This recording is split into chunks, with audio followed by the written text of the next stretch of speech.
Assalamualaikum warahmatullahi wabarakatuh. Perkenalkan, nama saya Mutia Gita Fajar dengan NIM 1804342 dan dengan nomor absen 37. Nah, pada video kali ini saya akan menjelaskan tentang analisis fundamental dari sebuah emiten, yaitu PT Siantar Top, atau pada IDX dinamakan atau kode sahamnya yaitu STTP. Nah, video ini saya buat untuk memenuhi tugas mata kuliah Teori Portofolio dan Analisis Investasi dengan dosen pengampu saya yaitu Ibu Erli Mulyani SE MSI. Nah, sebelum melakukan analisis fundamental, terlebih dahulu kita baiknya mengetahui apa itu analisis fundamental. Jadi analisis fundamental itu adalah suatu metode untuk mengukur nilai intrinsik suatu sekuritas dengan memeriksa faktor ekonomi dan keuangan terkait, dan tujuan akhirnya yaitu untuk mencapai angka yang dapat dibandingkan oleh investor dengan harga sekuritas saat ini untuk melihat apakah sekuritas itu under value atau over value. Nah, lanjut. Nah, pertama-tama yang harus kita lakukan itu mengetahui menjabarkan profil perusahaan yang akan kita analisa. Nama perusahaan yang akan kita analisa yaitu PT Siantar Top Tbk, di mana jenis perusahaannya adalah perusahaan pabrik dan industrinya itu berupa produk konsumen, industri makanan olahan. Tahun berdirinya yaitu berdiri pada tahun 1972 dengan kantor pusat berada di Sidoarjo, Indonesia.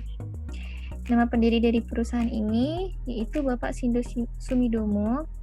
Dan produk yang ditawarkan dari perusahaan ini adalah makanan, dan pemilik dari perusahaan ini adalah Siantar Top Group. Situs webnya yaitu www.siantartop.co.id. Selanjutnya kita akan membahas bisnis modelnya. Nah, pertama-tama yaitu kegiatan usahanya. Apa sih kegiatan usahanya? Nah, di Siantar Top ini dia memproduksi makanan ringan. Seperti yang kita tahu, banyak sekali ya dijual di toko-toko, di supermarket, minimarket. Itu Siantar Top ini merupakan produsen dari berbagai makanan ringan seperti Spix, mie gemes, Goriorio, dan lain-lainnya. Masih banyak produknya, dan itu menurut saya cukup terkenal produknya tersebut. Lanjut ke sumber income. Sumber income-nya yaitu dari penjualan produk makanan ringan seperti biskuit, wafer, mie, keripik, dan permen. Segmen usaha atau marketnya yaitu pusatnya di Indonesia dan mengembangkannya dengan melakukan ekspor di negara-negara Asia, Timur Tengah, Afrika, dan Australia.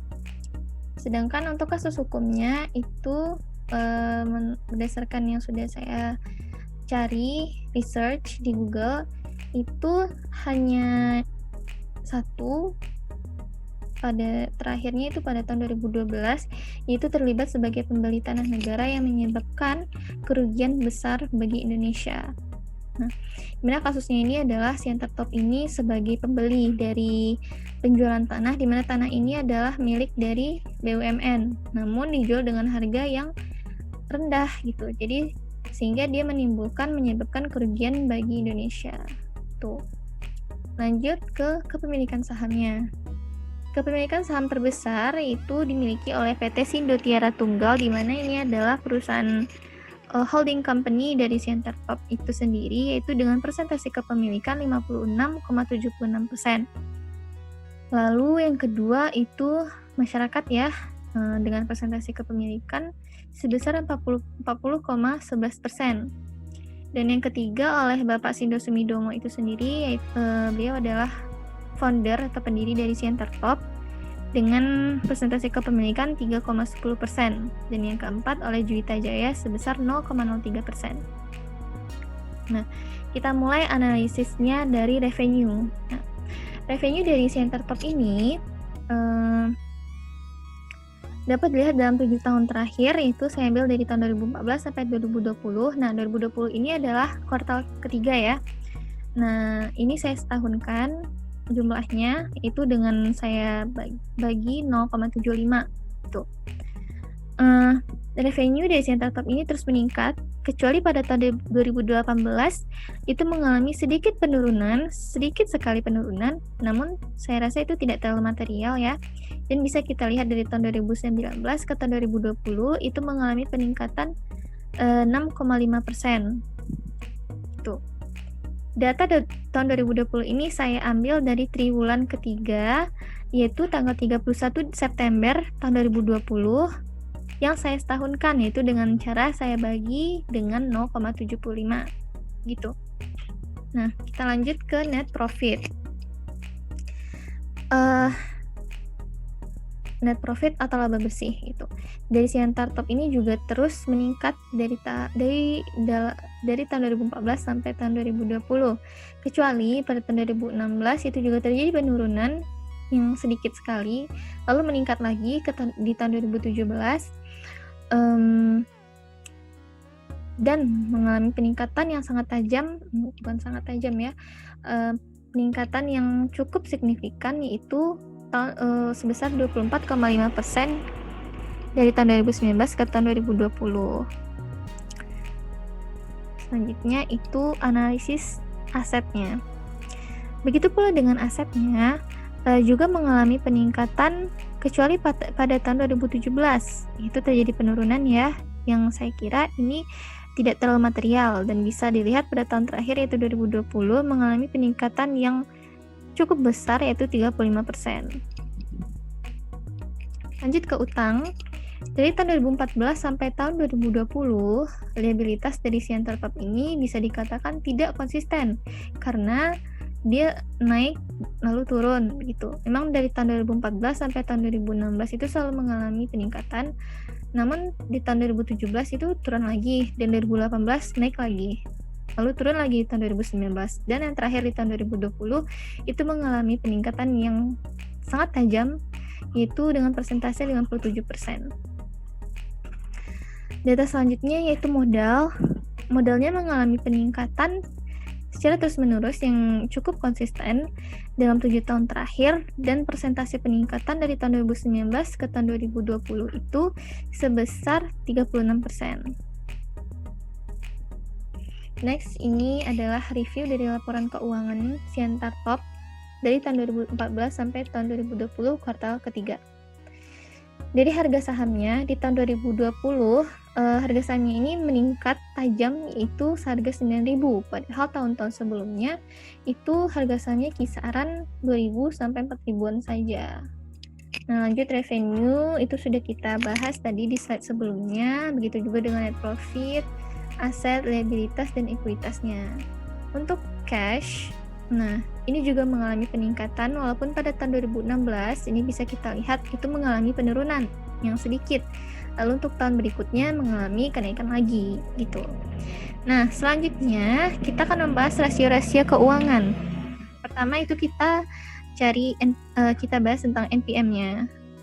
Jika dilihat dari angka 17% ini di tahun 2020 dapat dikatakan baik karena angkanya bertumbuh dari tahun ke tahun, khususnya dari tahun 2019 ke tahun 2020.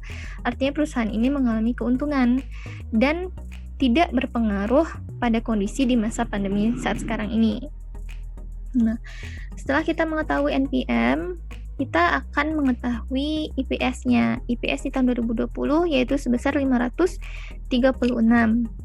Dan sehingga PER juga dapat kita ketahui yaitu sebesar 17. Jika dihitung rata-rata, PER dari tahun 2014 sampai tahun 2020 didapatkan rata-rata sebesar 24. Gitu. Lalu selanjutnya kita mencari BV dulu atau book value dulu. Nah, didapat pada tahun 2020 ini sebesar 2.567,4. Jika dibandingkan dengan harga sekarang, maka didapatlah, baru didapat PBV-nya berapa, yaitu sudah sebesar 3,5 kali. Nah, untuk DER ini mengalami kenaikan dari tahun 2019 ke tahun 2020, yaitu sebesar 34%. Dengan angka DER sebesar 0,38 ini berarti masih jauh dari angka 1, sehingga artinya masih jauh dari angka modalnya. Lanjut ke ROE. ROE-nya ini mengalami naik turun ya, pasang surut. Dari tahun 2014 sampai tahun 2020. jika difokuskan ke tahun terakhir, yaitu tahun 2019 ke tahun 2020, yaitu sebesar 20%. Berarti angka ROE di tahun 2020 ini tidak jauh dari rata-ratanya gitu.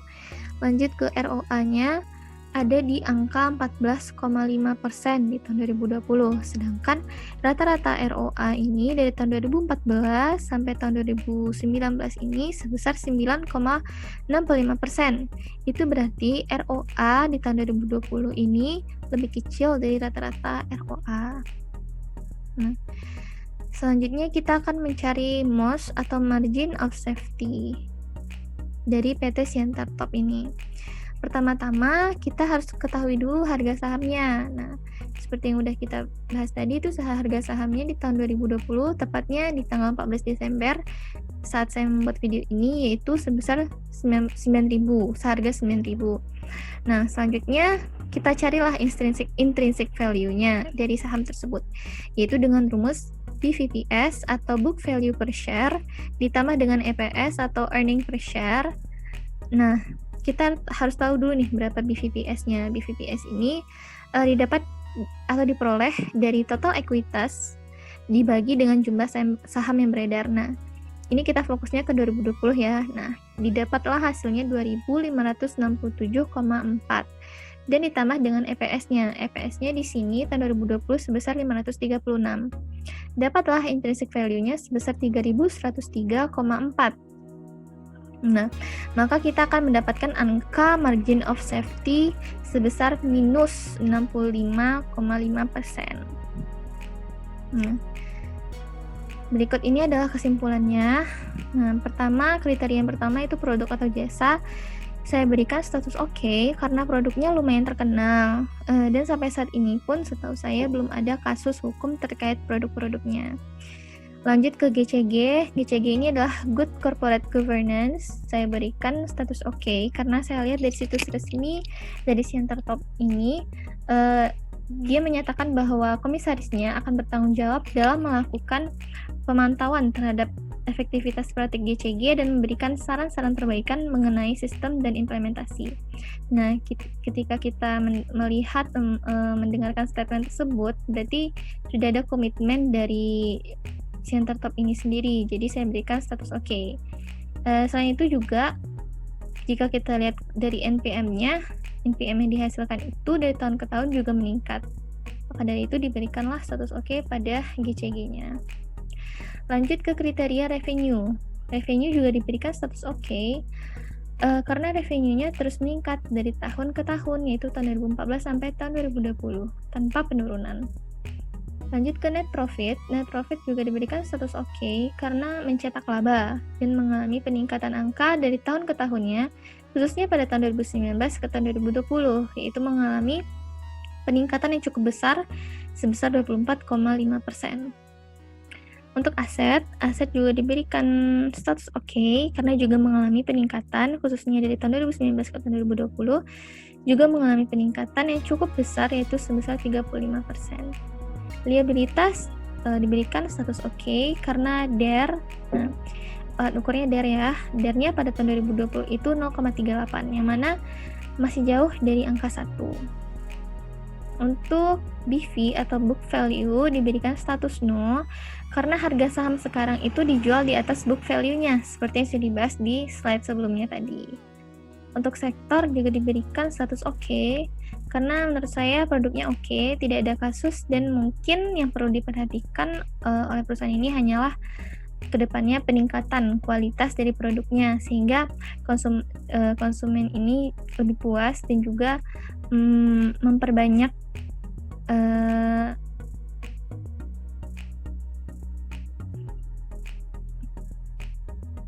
memperbanyak jenis-jenis produknya sehingga konsumen ini tidak bosan dan sehingga pendapatannya pun bisa meningkat gitu. Untuk ROE diberikan status oke karena produk ROE-nya oke karena tadi angkanya baik ya, kita lihat di sini tadi. Nah, itu. Dia ROE-nya ini masih tidak jauh dari rata-ratanya, itu 20% tadi ya. Itu. Terus untuk MOS atau margin of safety diberikan status no karena seperti yang kita bahas tadi. Nah, MOS-nya itu mendapatkan angka minus yang cukup besar yaitu 65,5%. Dan untuk dividen diberikan status no karena pada Siantar Top ini tidak memberikan dividen pada beberapa tahun terakhir sebelum tahun 2019, dan pada tahun 2020 pun Siantar Top juga tidak memberikan dividen itu. Nah, kesimpulannya dari status yang saya berikan ini pada tiap-tiap kriterianya maka didapatkan nilai 8/11. Ini bisa dikatakan nilai yang cukup bagus. Dan jika ditanya apakah ingin membeli saham Siantar Top, jawabannya adalah iya, namun sebaiknya tidak pada harga saham yang sekarang ini yaitu 9.000, karena seperti yang kita bahas tadi tentang MOS-nya itu hasilnya adalah minus 65,5%. Sekian video dari saya. Mohon maaf apabila ada kesalahan. Semoga videonya bermanfaat. Wabillahi taufiq wal hidayah. Wassalamualaikum warahmatullahi wabarakatuh.